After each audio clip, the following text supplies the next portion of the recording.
Hello and welcome to the latest edition of The Hex with John Arnold, Armand Kafai, and Daniel Robertson. Give us a thumbs up, give us a comment to let us know what you think about today's show. We're talking transfers, we're talking CONCACAF Champions League, Champions Cup, we're talking Liga MX, of course. So let's get right into it. This is The Hex, the top 6 topics of the week. The big news of the day, which both of us, the three of us, kind of all knew, but it is actually broken now.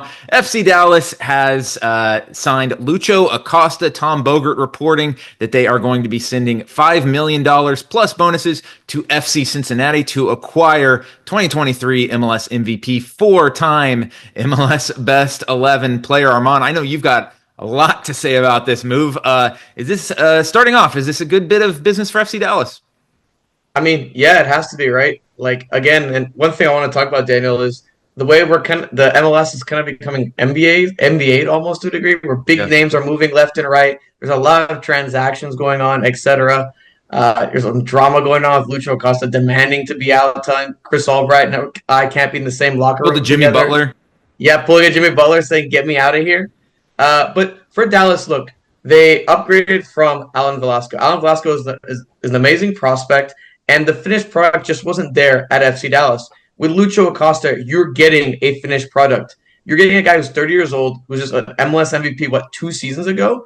A guy who led a prolific Cincinnati attack. His advanced numbers are off the charts.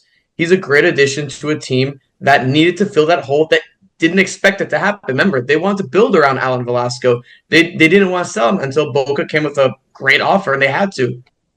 But I'm still not sold on Dallas being a top-tier team just yet. Well, there's so many holes on the roster. No, but I mean, you're saying he's a great player as a finished product. He's a great player if you want to win now. We've spent the last 8 shows talking about how FC Dallas is building to the future when the stadium expansion is done. I'm not saying it's a bad move necessarily. Something sort of had to give. We're all saying dominoes are going to fall. This is clearly going to set off a chain reaction. FC Dallas needed something because it just looked like their attack was going to be this sort of Musa and Prey, maybe. Yeah. Now you have someone who's pulling the strings. You got him for $5 million, so you do some back of the envelope math. Okay, you paid $5 million to get Acosta. You benefit $5 million, right? Because of the $10 million supposed fee for Alan Velasco to Boca. So I think it's fine. It's still a bit confusing to me why this was the destination. We also heard, he has a no trade clause.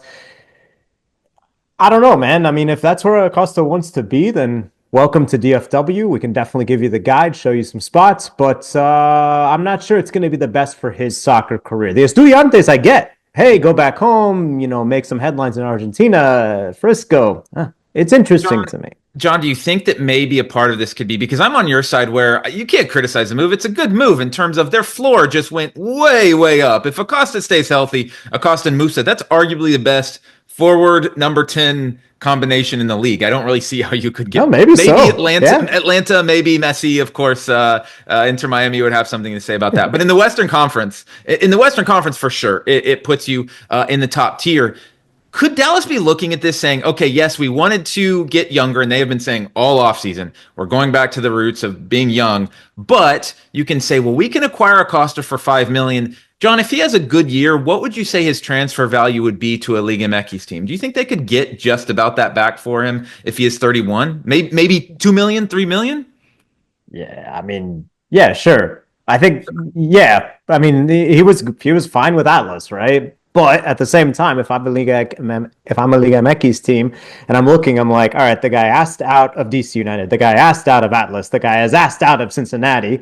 I don't know. I think that does play a role here, where for Dallas, it's like you're saying, a pretty low floor proposition. If he asks out of Dallas after a year, you can probably find a destination in Argentina or Mexico or some other league, maybe within MLS, right? I think it is a low risk play. I think it works well for Dallas, giving them something. And look, like, this is a team that's been content with simply making the playoffs and getting bounced. That's back in play now, where I don't think it was 24 hours ago.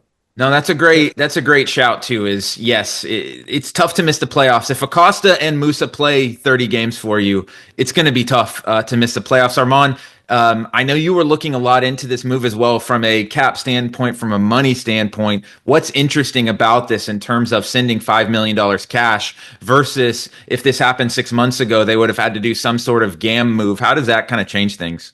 Yeah, it keeps the powder dry for Dallas to now have this allocation money that they can roll over to next year, and that they can also, potentially use to improve other spots of the roster. We talked about the defense. They just signed a center back. I can't remember his name for left me from Ligue 2, and he seems okay, but it seems like it's going to be an interesting pairing with him and Ibiaga. I think for Dallas, it's, again, a way to kind of dip into their funds without actually spending their allocation money, if that makes sense. So it's almost another avenue to improve the team. But Daniel, I want to point out about one side. I know we're talking about Dallas, but let's talk about FC Cincinnati. This should trigger the move that's been an open Domino secret effect across MLS, where Evander should go to FC Cincinnati. What an upgrade. What an upgrade. You get a guy who's 4 to 5 years younger, a guy who was – you're looking at me like I'm crazy, but you were boosting Evander like crazy. I don't know like that. I think it's hard to say that someone is an upgrade coming from the guy that was the MVP of the league 12 Evander months is an ago. upgrade when it comes to age, when it comes to production, and when it comes to value. They're going to pay a little bit more for him, but they're getting a guy who I guess would want to be there. It's risky for that. And then you're pairing him with Kevin Denke, and you're able to convert some of Acosta's money into allocation money, and since he has had cap issues. So across all of that, they can actually build to improve their roster, and I think are making an improvement by getting a guy like Evander over Acosta. I'd say there's two different things between having a better roster situation, which I think they definitely do, and having a better team, which they might. But exactly, we'll have to see what the fit is. We'll have to see where he's at. To me, sometimes it's the devil you know, but the devil you know was tired of knowing you. Back to the pitch. The first round matches of CONCACAF Champions Cup are in the books. And John, you wrote about this on Getting CONCACAF. Not a good week for Liga MX teams last week. You had Pumas losing to Cavalry FC. Tigres lost to Real Esteli. Chivas barely salvaged a draw against Chibao. Or is it Cibao? Did I say Chibao? Cibao. You love saying Chibao. You said Chibao all last week, too. It's Italian. Okay. In Dominican. But anyways, they went 2-1 last week, which, given the teams they were playing, was a very poor result. Is this an overreaction and an anomaly, or is this another crack that we have seen in Liga MX going back to Leagues Cup and beyond? We'll find out Wednesday and Thursday, right? We'll find out this week because I think that all three of these series will get turned around and that all three of those teams you mentioned will advance, along with Rayados, along with Cruz Azul. I mean, look, I shout out Real Hope. They did better than I thought they would. The Haitian team. They were great. Kind of everyone did better than we thought they would, right? Real Esteli making it a tradition to win in the Estadio Independencia. Sabao doing really well. I do think there's a couple factors at play here. Number one, several of the Liga MX teams are sending depth options. You're seeing a B team that maybe doesn't know how to really function together. You're seeing young players. So I think that has a part of it. The other thing is that I do believe that the competition in the region is getting better, and I think these teams are focusing on, hey, this is our matchup. They know weeks and weeks in advance, and that's really all they're focused on, right? They have the luxury of being able to just lock in on this game, whereas the Liga MX teams are several weeks into the season, and they have to take care of those things. Still, they should win. The salary difference is ridiculous when you look at like how much are these guys getting paid, how much are they getting, how much are they worth.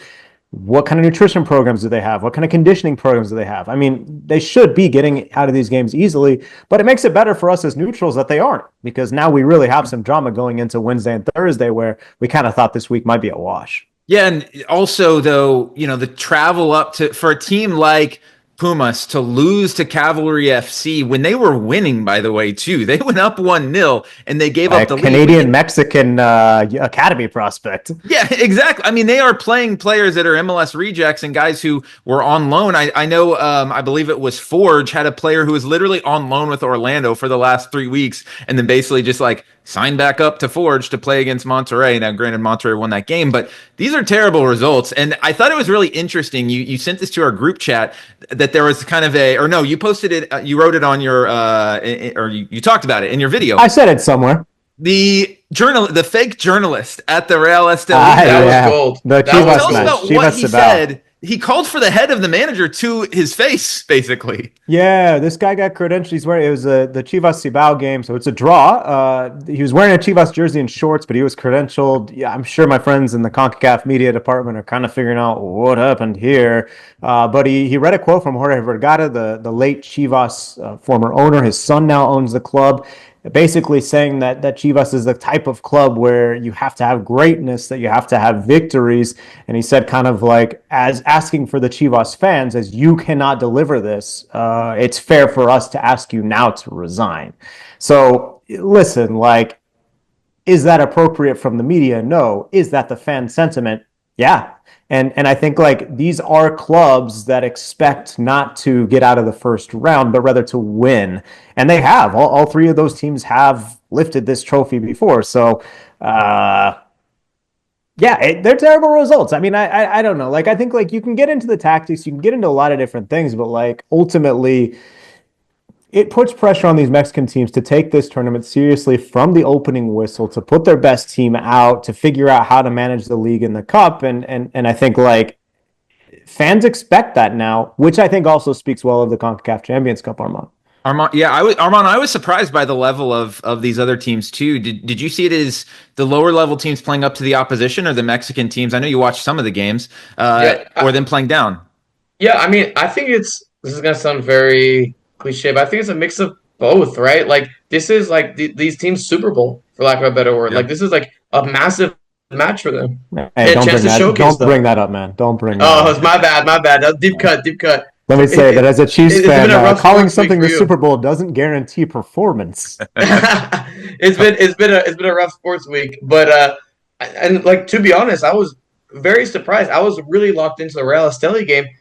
It was a great game. It was a great game. They were not sitting back. They were going into it. They were pressing. Sometimes it was out of line. You could see gaps in the defense, but they were going for the result, which that caught me off guard as a whole, because you'd expect a team like Real Esteli, like again, who are good in their country, but when they go play at the top team in Mexico, it's gonna be a little more difficult. You're gonna be a little more compact. No, they were gunning in for it. They were going for the win. And I think that mentality and that difference is scared. So interesting. It's so interesting. It's so different than what you see kind of in Europe, where people are like really compact and whatnot. But I think it makes the second leg a very interesting decision for all three of those teams. Do you bunker in Mexico with the crowd, with the altitude, with the weather conditions that are going to be different than what you experienced in the first leg, especially Real Esteli, who didn't play at all scared, who had tried to take the front foot and did, who left a lot of space in the back? Can you do that in El Volcán and win? I don't think so, but I think there still will be plenty of drama for us, because even though they might be a bit more compact, even though they might have a defensive game plan, we're going to be seeing all game.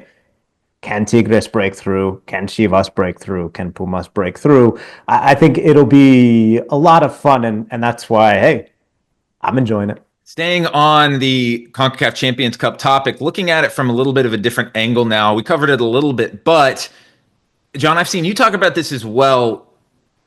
Does these lower level teams, the Canadian Premier League teams, the Nicaraguan League champions, which I would say they're kind of in a league of their own in that one, but these teams being competitive, even a Real Hope, who was absolutely competitive in that match, even though they lost 2-0, do you think these teams should have more spots in CONCACAF Champions Cup, or do we just kind of let it play out and see what happens here? It's a difficult tightrope to walk, because if you're CONCACAF, the whole thing is that fans want to see Liga MX versus MLS matchups. And now they have Leagues Cup, which also presents that in a different context. We all sort of put those results in a different box. We put that tournament in a different box. But CCC, because of that, is seen as sort of the legitimate kind of crowning moment of which league is the best in CONCACAF. And it's still Liga MX, right? I don't think the format switch was entirely fair, especially to big Central American clubs who had consistent success. Teams like Saprissa, teams like Alajuelense, teams like Olimpia in Honduras, teams like Alianza in El Salvador. Now there's only 6 of those spots. But at the same time, you now understand what you have to do to get into the tournament.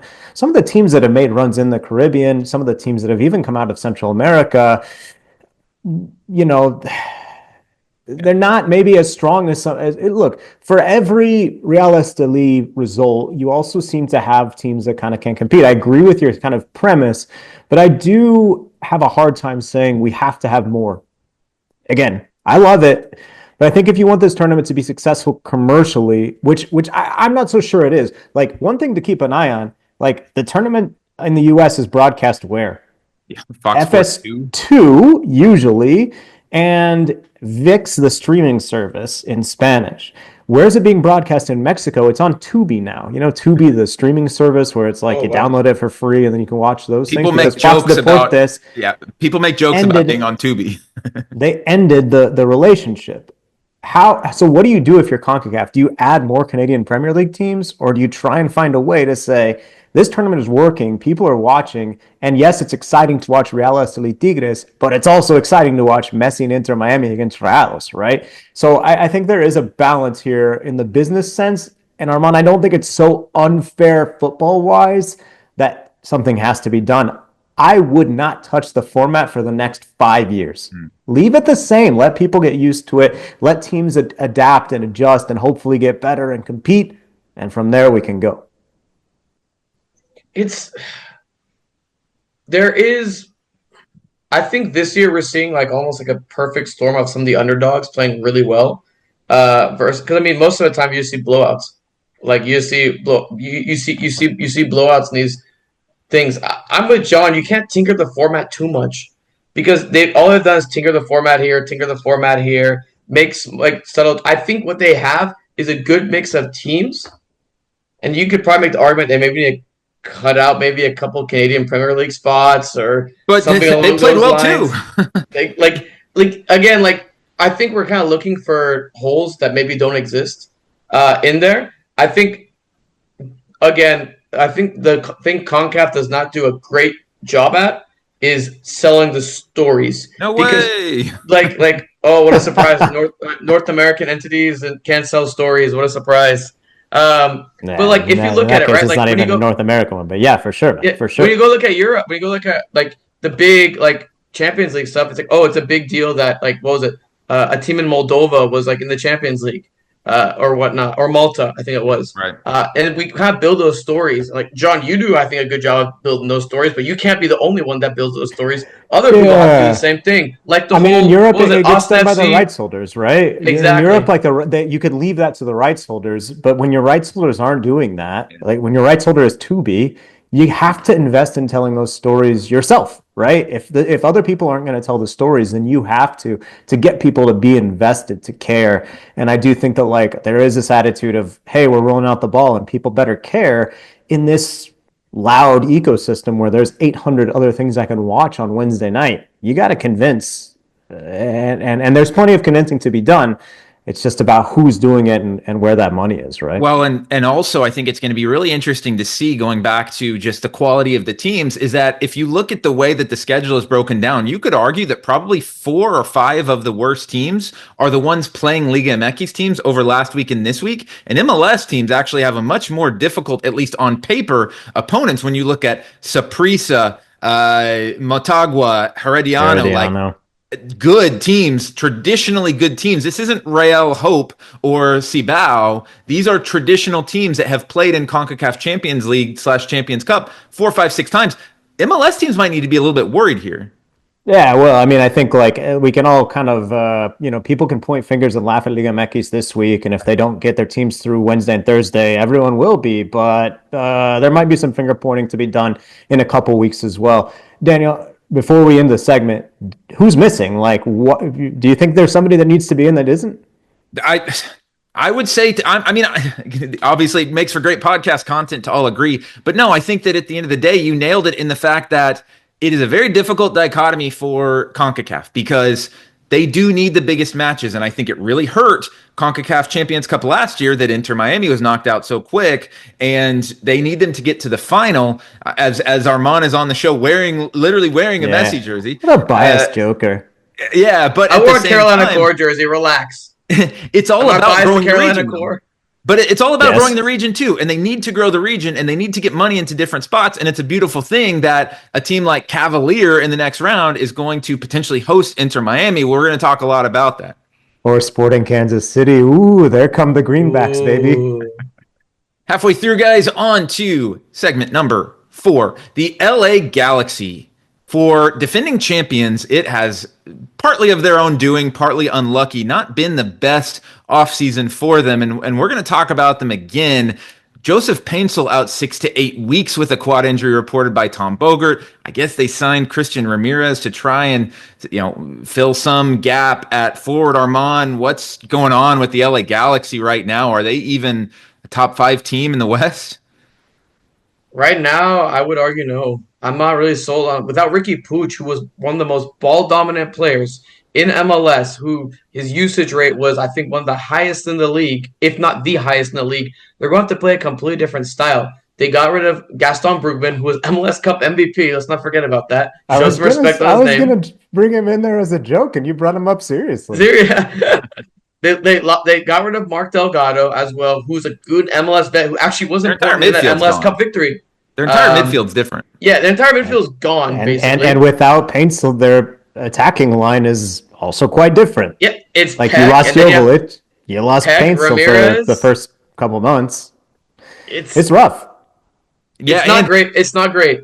Not to mention as well, Fagundes, who was a player maybe you were going to play in midfield before Paintsel got hurt. Now you're potentially going to have to move him back out to a wing where maybe he's not quite as comfortable or at least doesn't feel the need as much. Yeah, John, I mean, what can the Galaxy do right now? Well, it seems like bad luck, but I'm actually ready to see what Greg Vanney can do. I think that he did a really nice job last year making the pieces fit together. He said the right things. Obviously, a guy who was around the club as a player, played for the club, and then kind of wanted to bring respect back to the club and has done so. In an interesting way, you'd say that this isn't what the Galaxy typically look like because usually there's some big star. Well, the biggest star is injured. And so the second biggest star is on the field, and the third biggest star is also injured. And the fourth biggest star you had to trade. So I think it's an interesting study in MLS parity. Armand did a great job sort of letting us know how it could have gone a little better with the build several years ago. But it didn't. They lift the trophy. Trophies last forever, but success certainly is not guaranteed. And I think it's just going to be a really tough start to the season. How well you can weather it, I think, will dictate whether or not we think they're competing for like a top seed in the playoffs, postseason, or if this season's a total wash. It's kind of crazy to think about within like a day. Right now, would you say FC Dallas is a better team on the field with Lucho Acosta than the Galaxy are? Look, I know y'all are. It's closer. No, it's closer than it was. It's a lot. It's a lot closer than it was because Dallas got a center back. I'm not convinced with either back line, man. I'm not convinced by either back line. Okay, who's going to score the goals though for the Galaxy? Miguel Berry, like who's going to score the goals? Because Gabriel Peck, he's great, but he's great when you have someone taking up the spot of the center backs, and you can't double team him because you've got to have Paintsel on the other wing. Who's going to score the goals? Who's going to create right now? Marco Royce, well, Daniel, I think I forgot about him. Yeah. So there's still one pretty good guy and another pretty good guy. One pretty good the Asian newcomer guy, of the year last year. That counts for something. Yeah, but it's a fascinating situation. Maya Yoshida came out today and was like, MLS needs to get their rules up. Like why are we suffering like this? Again, the Galaxy are on their own volition. This is why this is happening. They spent money, future money last year. They won a championship. That's awesome. Yeah, they did. This roster, dude, I am always spending future money. It's crazy. But I think the Galaxy right now, if you're looking at them, well, you have a real question to ask is if they get to a point in the season, will they bring back? When will Ricky Puig be back? Remember, Alan Velasco tore his ACL in October in the playoffs against Seattle. He didn't come back till August 31st for FC Dallas. Ricky Puig tore the ACL in December. That's 2 months. That's 2 months later. That's 2 months later. Where is he going to come back? Is he going to come back? You were good at math, bro. Yeah, I hesitated. Usually it's 8 to 10 months, right? Usually it's 8 to 10 months. I mean, so it depends on the recovery. We saw the picture where one leg is totally atrophied and the other leg still looks like an amazing soccer player, strength leg. It's gonna be a long process. You certainly can't bet that he's coming back and bet that he's going to contribute in the same way. But I do think this team has enough good players to still be able to keep them at an acceptable level to where they're in the conversation in August, September. We're going to do a lot of predictions about MLS next week, the last show before the season finally starts. I love MLS Next. Yeah, well, that's a throwback. I am looking forward to the season starting where we don't have to kind of scrounge for topics every week and we have plenty of stuff to talk about. It's going to go from 0 to 100 real fast. But our first prediction of the 2025 MLS season, we are going to talk one bold prediction for the upcoming season. And I'm very interested to see how bold you guys went with this. I have got my roast button ready. So let's start with I want to hear how bold you are first. Okay, you want me to go Set the first? tone. All right, I'm going to go first. All right, my bold prediction for MLS for 2025 is that the Seattle Sounders will win the Western Conference, running away with it, and Austin FC will finish as the number 2 seed in the Western Conference. It will go Seattle 1, Austin 2. I've said this on the show a bunch, I really like the moves that Seattle made. Their run in the playoffs last year, I think, showed that they are still hungry. I do think all of their veterans want to get one more trophy. A little worry about finishing first in the Western Conference is going to be, obviously, they're going to be playing in Club World Cup, and there's probably going to be some serious fixture congestion in there, but the Sounders do a really good job of their roster build, and they have a lot of depth. I think we're going to see a Saquon Barkley type run from Jesus Ferreira. I think he's going to score. Maybe this should just be my prediction of Jesus Ferreira wins the Golden Boot in MLS in 2025. That's bold. That's bold. That's a bold prediction. Here's what I love too, though. Pedro de la Vega. Everyone forgets about him. He was signed from Argentina. Earlier you said in the league, you're like, no, the best 10 and the best 9. It's absolutely FC Dallas in the Western Conference. De La Vega is more of a wing, though, right? He's no, but worst 10. But he's not going to be the best. He wasn't consistent enough last year. He got injured, but this is a good combo. But I love De La Vega on one wing, Morris on the other, Rusnak in the middle, Ferreira up top. That is an incredible front four that knows MLS. So I see Seattle 1, and I love the moves Austin has done with the midfielders they've signed. Brandon Vasquez at 4. They've got the wingers, and I think the Nico Estevez revenge tour is going to be a serious thing. So that is my bold prediction, Armand. Let's see what you got. Am I getting roasted, or was that fair? Was that bold enough? That's fine. I think it's fine. Medium prediction. It's like that's like when you pick a 3 at a Thai restaurant. Like, you'll feel it a little, but it's not going to burn. You'll be okay. Okay. Well, I'm gonna go kind of bold here. Well, not kind of bold. I think the Galaxy make the play-in, but not the playoffs.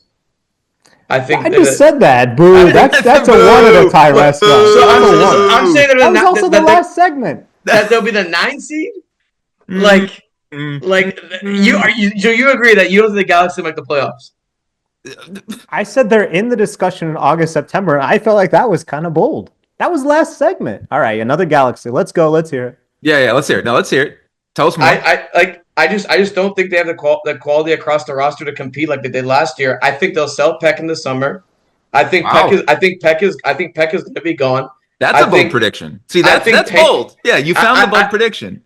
I think when you have a guy like Christian Ramirez, he can finish the goal, but they won't have Painful for quite a bit of the year. Christian Ramirez is not a factor. Ricky Puig won't come back in 2025. I think he won't come back because they won't make the playoffs or they'll make the postseason or whatever. And even if Puig comes back, let's say, they're going to have to completely change the way that they're playing right now to fit Ricky Puig again. Who's going to play the Ricky Puig role? Edwin Cerrillo? All due respect, I love Edwin Cerrillo. He cannot play that Ricky Puig role. No, of course not. I don't see that happening. But I just don't. I don't see them at the moment making the playoffs. And I think LAFC will regain that big brother again and kind of stomp on them this year with the additions they've made throughout the league as well, and potentially with Griezmann coming in the summer. I don't see the Galaxy getting into the play-in is not playoffs. Play-in is not playoffs. So Galaxy postseason. That's I have to clarify because of you. All right. So Armand and I took Western Conference. John, are you staying in the Western Conference? Or you going to the East? Well, I'm going to give you one in each because I'm going to tell you that the 2 worst teams in MLS last year, one in the Eastern Conference, Chicago, and one in the Western Conference, San Jose, are going to finish top 5 in their respective conferences this year. Wow, Berhalter juice. Now, not just Berhalter, but we're talking about 2 former U.S. managers who everyone loves to hate on, who everyone thinks is trash, who everyone thinks can't coach. Bruce Arena, why don't you go back to coaching lacrosse? Greg Berhalter, why don't you go try to coach water polo? I'm going to tell you, they're both going to be out for blood this year. They both have better squads than their teams had last year, for sure. They have a lot of pieces and guys who I think have that same little chip, little bit of a chip on the shoulder, little bit of bite, little bit of revenge surging through there. Look, neither of those guys are like guys who really are like, woe is me, I'm looking for sympathy. But I think behind the scenes, we're going to see those guys motivate their teams and turn things around. Fire, I might go as high as top 3 in the East, and Quake's top 5 in the West. Book it. That's a scorching hot take. That's Fire top 3. They did sign Neymar, right? Yeah. Yamar. Oh, they signed Yamar. hey, I'll take it. That wouldn't be bad signing, actually. Let's wrap it up on the Hex this week with another look between MLS and Liga MX, looking at an article that Tom Bogert wrote this week with some very interesting quotes discussing the transfers between MLS and Liga MX, particularly the one around Mateus Bogusz going to Cruz Azul for about $10 million. Armand, there was a very interesting quote in there from one Western Conference executive. Who it was, we don't know. Are we going to develop Liga MX's next stars for them? Is that happening? Is this news, or is this just kind of, we're still a couple weeks away from the season and looking for things to talk about? I mean, it's kind of the ecosystem, what goes on. Remember, Liga MX has always been the big brother of MLS until kind of recently, I'd probably say. And they've always had that higher capital, especially with the Grandes. They've always been able to poach players. So this has always been the case. But now MLS wants to catch up. MLS wants to be on the same level as Liga MX or surpass them.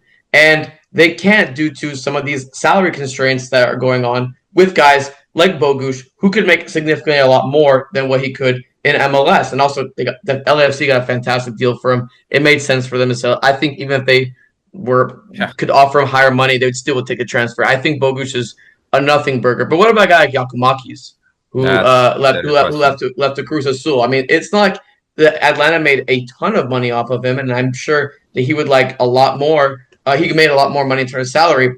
I'm proposing something, Daniel, that's interesting. Why doesn't MLS do something like bird rights, like what the NBA has, and say, hey, if this player has been on a team for 2 or 3 years, you can offer him a deal that goes above the max TAM. His budget charge will hit at that max TAM, that 1.7 or whatever valuation is, as long as he's been above the team for 3 years, to retain that talent within MLS. And look, if you offer a player that deal and then you get offered a massive transfer fee, okay, you're going to take it and you're going to move on. LAFC has David Martinez they want to develop. I'm sure Mateus Bogusz, him gone, isn't that big of a deal. But MLS is going to run into an issue at some point with these salary components to a degree. So, like, why not do a bird rights thing? Why not do something like that in order to incentivize keeping the talent in the league? They're doing that with the cash for player deals. Those are incentivizing players staying in the league. I think Acosta wouldn't have stayed in MLS without that. Or Joveljic wouldn't have stayed in MLS without that. So it's about how you keep talent within the league. And I think there are small ways that they could go about this. I'm intrigued by an idea like a bird rights. But again, I guess I got to explain what bird rights are to our audience. That I don't know how familiar they are with NBA. But you explained it. You explained the concept. Okay, yeah. The concept is what it is. But, John, I don't know. Do you think that this is a problem or just natural, just how it is? I don't understand this idea of, are we producing stars for Liga MX? Well, think about the last generation of MLS stars. 2018, Raul Ruidiaz moves from Morelia to the Seattle Sounders, becomes a huge star. Around that same time, Carlos Darwin Quintero becomes Minnesota United's kind of first star. Even guys who are not as high profile, Cabecita Rodriguez going to Portland, Felipe Mora going to Portland as well. Cuauhtemoc back in the day. Yeah. You can keep going and all the way back to where Alan Pulido, okay, he's back at Chivas now, but he was lured away to Sporting.